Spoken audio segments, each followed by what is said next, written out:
Être une femme d'influence, c'est exercer l'influence dans son entourage et en dehors. C'est orienter les décisions importantes, stratégiques, opérationnelles, en dehors de son périmètre.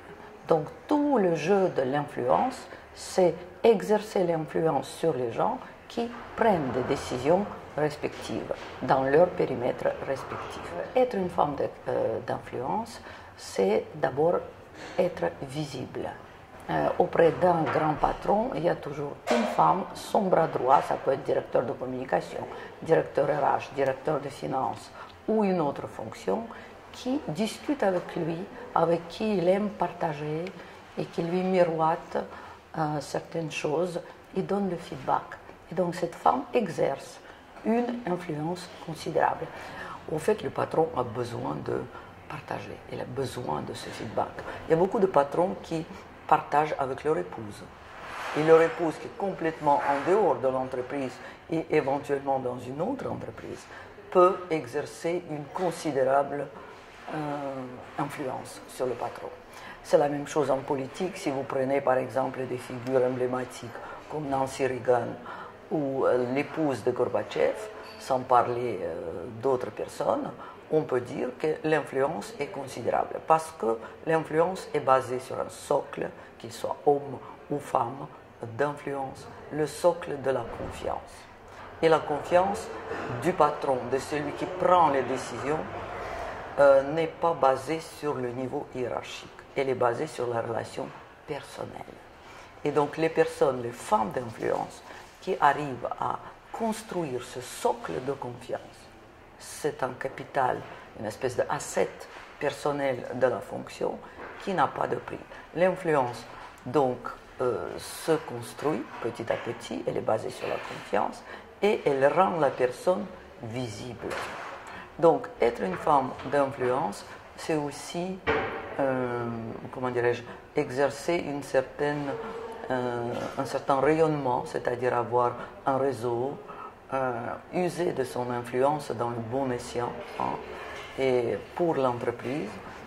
Les points forts de la femme d'influence, c'est d'abord l'autorisation interne de l'exercer, donc un sentiment aigu de sa propre légitimité.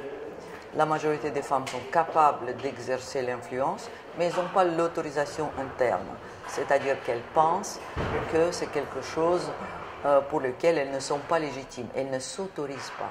Donc le capital de légitimité, qui est assis, lui, sur l'estime de soi, sur la compréhension de la valeur qu'on apporte. Après, le point fort, c'est la capacité de cultiver ce capital de confiance, cette relation avec le patron.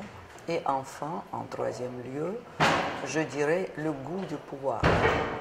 Le goût du pouvoir direct ou indirect et la capacité de fréquenter les gens de pouvoir. La connaissance de codes de pouvoir et la capacité d'être à l'aise dans ce contexte-là.